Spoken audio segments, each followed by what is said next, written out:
Los siguientes principios físicos y biológicos rigen los efectos del magnetismo en el ser humano. El magnetismo es una propiedad de la materia que resulta de los electrones orbitando alrededor del núcleo. Este efecto produce la orientación denominada giro, spin e ingreso y la generación de campos magnéticos. Se mide en unidades de Gauss o Tesla y se dice que un Tesla mide 10.000 Gauss. El campo magnético de la Tierra es aproximadamente de 0,5 Gauss, mientras que el de los equipos de resonancia magnética es de 1,5 a 2 Tesla.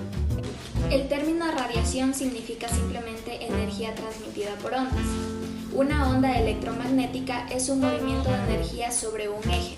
Está formada por una combinación de fuerzas eléctricas y magnéticas oscilantes que se propagan de manera autosostenida en una dirección en el espacio. Las cargas eléctricas en movimiento son la causa subyacente de todo magnetismo. Todo en el campo eléctrico va acompañado de un cambio en el campo magnético y viceversa.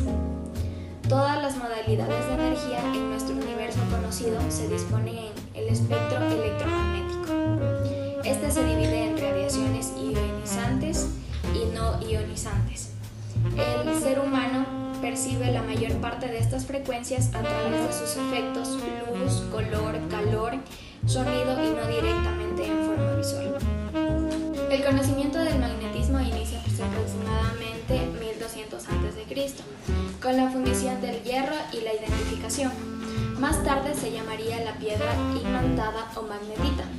El primer tratado sobre agujas magnetizadas y sus propiedades fue publicado por Petrus Peregrinus en 1289. Estableció los principios básicos de las fuerzas magnéticas, que son: actúan a distancia, solamente atraen materiales magnéticos y los polos iguales se repelen y polos diferentes se atraen. Polos nortes apuntan hacia el norte y los polos sur hacia el sur. Entre sus aportaciones figura el astrolabio, con el que los navegantes europeos viajaron por el mundo descubriendo y conquistando territorio. Las referencias a las que se asocia el magnetismo con la medicina se remontan a Tales de Miletos e Hipócrates. A la actividad magnética se atribuyeron curas maravillosas de problemas médicos, psiquiátricos y quirúrgicos. Hoy en día contrastan las pretensiones de diversas modalidades de magnetoterapia sin supuesto científico sólido. Frente a los enormes avances de la física, ha tenido la comprensión de estos fenómenos naturales y el desarrollo de aplicaciones diagnósticas y terapéuticas en el terreno de la medicina. En la actualidad se utilizan resortes magnéticos de catéteres vasculares y otros dispositivos para monitoreo de electroencefalografía intracraniana, electrotrombosis de aneurismas arteriales inoperables y el desarrollo de los marcapasos. Los campos magnéticos más utilizados para diagnósticos y tratamientos en medicina se denominan campos electromagnéticos pulsados. Su aplicación inicia en los 40 en Japón, pero hasta 1979, cuando la FDA avala la utilización en los Estados Unidos para estimular la reparación ósea en fracturas no consolidadas. Una década después, la FDA autorizó su uso para el tratamiento de dolor y edema en tejidos blandos y superficiales. Una de las soluciones de la medicina que he encontrado es la hipertermia magnética. Bueno, la hipertermia magnética es uno de los muchos enfoques que actualmente se están probando como terapia coadyuvante para el tratamiento del cáncer. Esto quiere decir que es una manera muy efectiva de tratar el tratamiento oncológico. Se ha demostrado también tener un importante efecto sinérgico combinado con la radioterapia, así como importantes efectos de mejora con numerosos citostáticos. La hipertermia magnética utiliza una combinación de campos magnéticos alternos y con nanopartículas magnéticas con agentes de calentamientos. Bueno, el objetivo de este enfoque, lo que busca la hipertermia magnética, es la elevación de la temperatura por la región local del tumor por medio de las pérdidas magnéticas de nanopartículas sometidas a un campo magnético alterno y hacerlo sin dañar el tejido sano circundante. La hipertermia magnética hace que la energía se pierda en el material magnético y hay dos efectos diferentes a considerar. El primero es que las pérdidas magnéticas causadas por desplazamientos de paredes de dominio en partículas multidominio llamadas NEL se hacen con unos desplazamientos de las paredes de los nanopartículas para desplazar esto. Después sigue la pérdida de energía de rotación mecánica de las partículas. Esta actúa contra las fuerzas viscosas del medio líquido, llamada pérdidas de Brown. Ambos efectos se suman con lo que la energía se pierde, se convierte en calor. La que hace que haya pérdida y que haya un calentamiento es llamado hipertermia fluida magnética o magnetohipertermia. La hipertermia fluida magnética es una de las muchas técnicas utilizadas en la hipertermia magnética que consiste en calentar los tejidos con fines terapéuticos. La HFM, o sea la hipertermia fluida magnética, es generalmente utilizada como terapia adicional a los tratamientos estándar, a radioterapia o a fisioterapia. Los hallazgos indican una mejoría en los resultados de los pacientes tratados con la combinación de radioterapia con hipertermia, incluido la fisioterapia y la radioterapia. Algunos estudios han mostrado cómo la combinación de hipertermia, la radioterapia y la fisioterapia presenta unos mejores resultados para tratar todas las enfermedades, en su mayoría la enfermedad del cáncer, en lo que se refiere a la reducción del tamaño tumoral. Muchas otras técnicas para realizar la hipertermia, como una de ellas utiliza el láser, la radiación ionizante o el microondas como agentes de calor, pero esto va aparte de la hipertermia magnética. Hay un enfoque diferente que se ha desarrollado en la última década, es la termocitolis selectiva, que es basado en el proceso de la pérdida magnética, como antes hablé de la pérdida de magnetismo para dar un calor. Para entender qué es lo que funciona en la hipertermia magnética se utilizan las nanopartículas. Tal vez creamos que las nanopartículas se podrían decir que funcionarían en un futuro, pero estas ya funcionan para los avances médicos de estos. Pero se puede preguntar qué son las nanopartículas, cómo funcionan, qué tipo es. Son como su nombre lo indica, son nano, o sea que miden menos de 100 nanómetros, lo que es equivalente a un átomo. Las nanopartículas han experimentado un material e investigación científica para el potencial para sectores como la medicina, la electricidad, la cosmética o la óptica, entre otras áreas. Pero la hipertermia magnética es la que estudia y trabaja con el calentamiento de las partículas del magnetismo. Eso hace que se reduzcan los tumores y los tratamientos del cáncer y para reducir todos los problemas que hay en el cuerpo por medio de calor. Tenemos dos conceptos, la frecuencia y la amplitud. La frecuencia se define como el número de ciclos completos en que una onda vibra o se mueve en un segundo y siempre se expresa en hercios. La longitud de la onda es la distancia entre dos crestas o dos valles consecutivos de la onda. La amplitud, por su parte, es el punto máximo de la intensidad de la señal. Cada célula del cuerpo funciona como un transmisor y receptor de la información electromagnética. Y son precisamente estas células las que corresponden con las funciones bioquímicas que se generan en el cuerpo. Las células normales oscilan con frecuencias diferentes a las células enfermas. Por lo tanto, la actividad biológica es el producto de la interacción energética. La respuesta celular a las radiaciones electromagnéticas se conoce como acoplamiento inductivo. Las fuerzas electromagnéticas actúan a nivel intracelular, produciendo respuestas bioquímicas caracterizadas por la movilización de electrolitos a través de la membrana celular y también la excreción de productos tóxicos, la síntesis proteica y la estimulación del metabolismo que se produce dentro de la célula y también la generación de enlaces de alta energía. Entre los mecanismos de acción responsables de originar estos procesos se especula sobre la modificación a nivel de la membrana del complejo ligando-receptor, Entonces, se puede decir que el magnetismo es un fenómeno físico que ejerce su fuerza en la mayor parte de la Tierra y del universo, incluyéndonos a nosotros, los seres vivos, como los humanos, los animales y también las plantas. Las manifestaciones biológicas del electromagnetismo van desde el potencial de acción producto de la despolarización celular en respuesta al flujo iónico a través de la membrana, hasta representaciones orgánicas que de hecho son utilizadas con fines diagnósticos, como la actividad eléctrica cardíaca, cerebral o muscular. Luego de que se lanzara esta hipótesis, se identificaron glucoproteínas llamadas integrinas. Estas pueden atravesar la membrana celular y sirven de enlace entre el interior y el exterior de la célula. Los estímulos se transmiten del espacio extracelular mediante la producción de una quinasa que se encuentra indirecta y temporalmente vinculada con el extremo intracelular de la integrina. Esto provoca una serie de procesos como el crecimiento, la división, la diferenciación y la supervivencia de la célula. El resto de este sistema parece estar conformado por elementos estructurales como la colágeno, intracelulares como los microtúbulos y filamentos intermedios y microfilamentos, y una matriz nuclear compuesta por histonas y ADN. El tejido de soporte del sistema está compuesto por glucosaminglucanos, cuyas porciones terminales con grupos sulfatos y carboxilos presentan una importante carga negativa.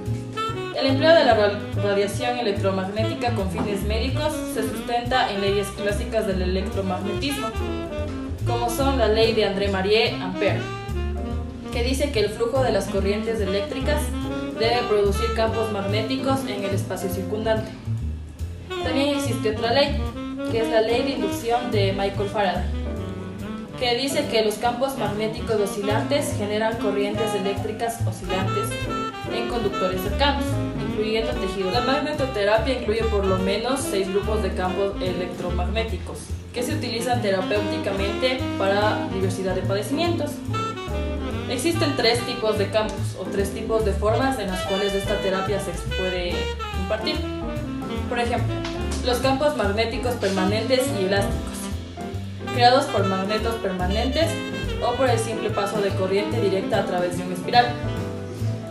También tenemos los campos electromagnéticos pulsados, o por sus siglas PEMF, de muy baja frecuencia, que pueden llegar solo hasta los 30 kHz. Mantienen siempre la misma polaridad y tienen formas y amplitudes específicas. Son los más utilizados con fines de diagnóstico y de terapia. También existe la estimulación transcraneal magnético-eléctrica, que es un método terapéutico que utiliza pulsos cortos pero intensos. Existen fundamentos fisiológicos para este tipo de terapia. Como es, todos los seres vivos están compuestos por átomos de diferentes elementos rodeados por moléculas de agua. Estos átomos generan fuerzas magnéticas y campos eléctricos que a su vez están influenciados por campos magnéticos, que ocurre de manera natural, como el campo geomagnético de la Tierra y las radiaciones solares. Un científico llamado Albert Sainz-Georgi observó que los procesos de los organismos vivos son demasiado rápidos y sutiles para ser explicados únicamente por reacciones químicas o impulsos nerviosos. Entonces lo que dijo él es que los dobles enlaces en estructuras de las moléculas proteicas liberan electrones capaces de viajar a gran velocidad por el organismo. Conjeturó que las fibras proteicas funcionan como circuitos conductores de protones y electrones, lo que fue demostrado después al comprobarse que las proteínas en efecto funcionan como semiconductores. Se ha reconocido una importante similitud entre los circuitos microelectrónicos modernos y los tejidos vivos, sugiriéndose que los mecanismos de conducción de electrones en sólidos amorfos se reproducen en biomoléculas como las proteínas. Esto se manifiesta como un rápido transporte vectorial de electrones a través de vías estructurales de biopolímeros o como un salto de electrones entre moléculas. Posterior al lanzamiento de esta hipótesis, se han identificado glucoproteínas llamadas integrinas, que atraviesan la membrana celular, sirviendo de enlaces en el interior y exterior de la célula. Los estímulos se transmiten en el espacio extracelular mediante la producción de una quinasa que se encuentra indirecta y temporalmente vinculada con el extremo intracelular de la integrina. Esto provoca que una serie de procesos como el crecimiento, la división, la diferenciación y la supervivencia de la célula. Yo les voy a hablar de lo que es el biomagnetismo, y todo se remonta a la historia en la que empieza en el siglo XVIII con el médico austriaco Franz Anton Mesmer. Propuso la teoría de que todos los seres vivos están constituidos por un fluido magnético, lo que permitía que fueran influenciados por los campos magnéticos. La primera trata de los efectos producidos por los campos en los organismos, lo que incluye desde la capacidad de orientación de algunos animales hasta daños en la salud que provienen de la exposición a ondas electromagnéticas, pero de baja frecuencia, como son los teléfonos celulares o las redes de electricidad. El biomagnetismo se trata entonces de la medición de los campos magnéticos generados por los propios seres vivos.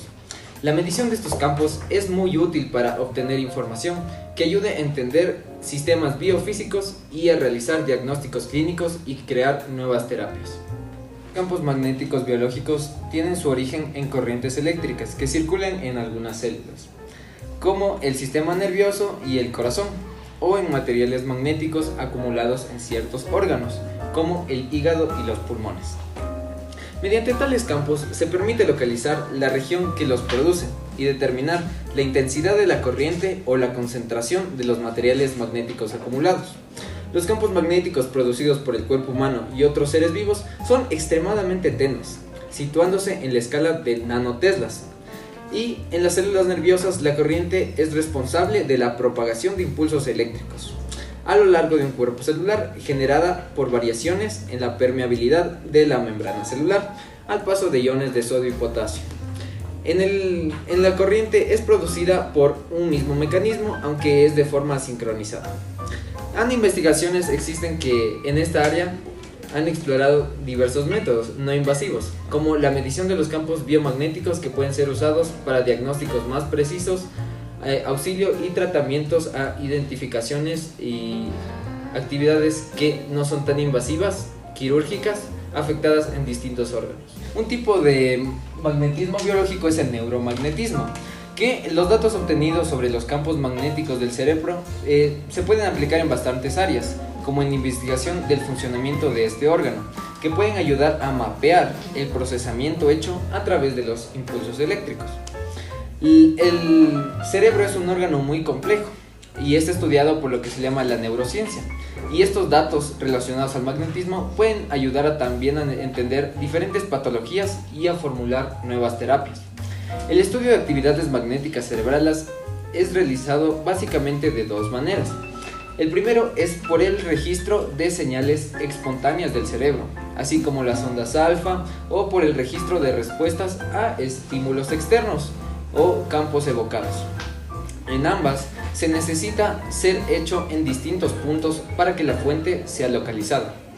La detección magnética de la actividad bioeléctrica de los tejidos es técnicamente distinta al método eléctrico, debido a una ventaja técnica del método magnético, que es que las señales biomagnéticas pueden ser detectadas sin colocar electrodos sobre la piel. El cardiomagnetismo es otro tipo de biomagnetismo. Dentro de las aplicaciones de este biomagnetismo es que el corazón es el segundo órgano más importante en función, debido a la gran incidencia de enfermedades cardíacas y de sus posibles intervenciones. Hace más ya de 3 décadas que dos científicos llamados Bowley y McPhee utilizaron bobinas de inducción para detectar el campo magnético del corazón humano, siendo esta la primera detección realizada en un campo biomagnético. Hoy en día la magnetocardiografía tiene el mismo potencial de diagnóstico que la electrocardiografía y asegura que es posible localizar fuentes de actividades eléctricas anormales en el corazón sin la fijación de dispositivos en la piel del paciente o el órgano. Las corrientes producidas en este órgano se pueden cuantificar En tanto, la segunda manera se refiere a los campos magnéticos producidos por la ingestión de lo que se llama trazadores magnéticos. La medida de este campo magnético es generado por la actividad eléctrica del estómago. Es una magnetogastrografía. Esta técnica ha sido desarrollada para evaluar la frecuencia de esa actividad, su velocidad de propagación, su comportamiento bajo diferentes condiciones alimenticias o en el caso de ingestión de sustancias estupefacientes. Y por último tenemos un factor importantísimo que afecta a todos estos tipos de biomagnetismos, que es el ruido ambiental. El ruido ambiental, como ya sabemos, hasta la Tierra misma tiene su campo magnético, por lo que tenemos diferentes señales magnéticas que son ruido ambiental. Para esto se ha conseguido construir un dispositivo para medir los campos magnéticos tan poco intensos. Pero surge un problema serio, que es el ruido ambiental, que en algunos casos es decenas de millones más intenso que los campos que pretenden detectarse. Para esto se ha desarrollado cámaras magnéticamente blindadas que se construyen de un recubierto con las paredes como ciertos metales aislantes que permiten la permeabilidad de solo las señales deseadas. El magnetismo en la naturaleza.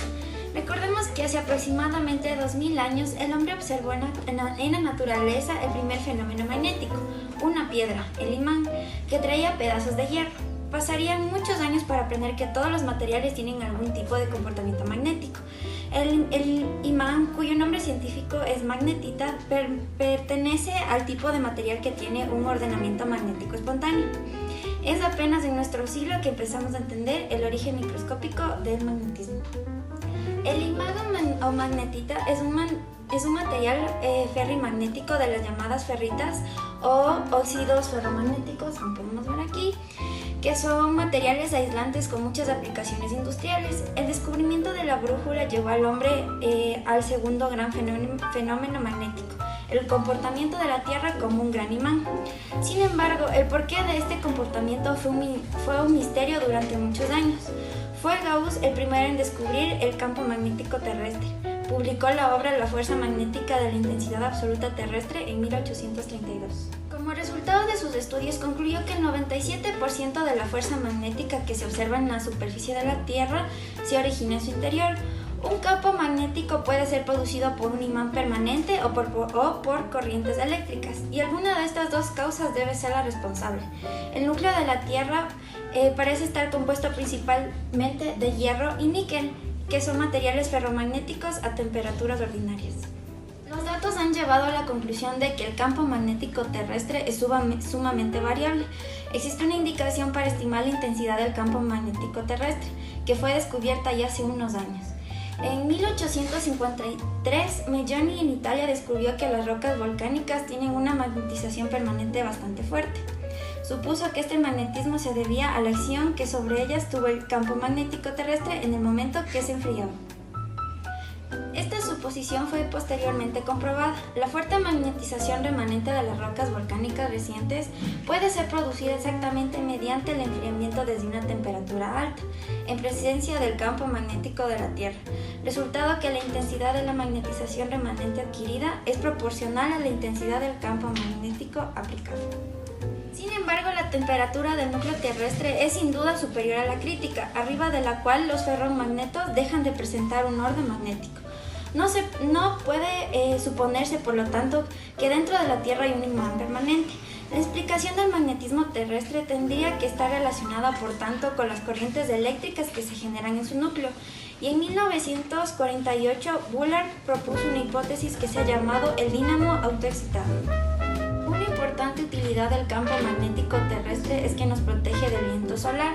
El viento solar es un plasma, gas de hidrógeno casi perfectamente ionizado, que emana del Sol, habiendo sido parte de la corona solar.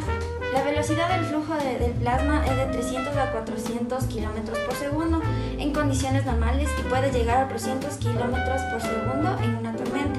Cuando el modelo de la Tierra no tiene campo, el plasma hace impacto directo con la superficie. La enorme cavidad natural en torno a la Tierra es conocida actualmente como la magnetosfera. Y su larga cola debido al viento solar en dirección opuesta al Sol es llamada cola geomagnética, que es esta. También se descubrió en cierta medida que, en forma accidental, que existen bacterias que utilizan el geomagnetismo para orientarse. Se estaba estudiando una especie de bacterias que suelen habitar en el lodo marino y se observan microorganismos que migraban muy rápidamente hacia un lado de la gota de lodo. Hay otros microorganismos como las algas que presentan comportamientos magnéticos y por tanto se presenta la probabilidad de una nueva taxonomía basada en el comportamiento magnético.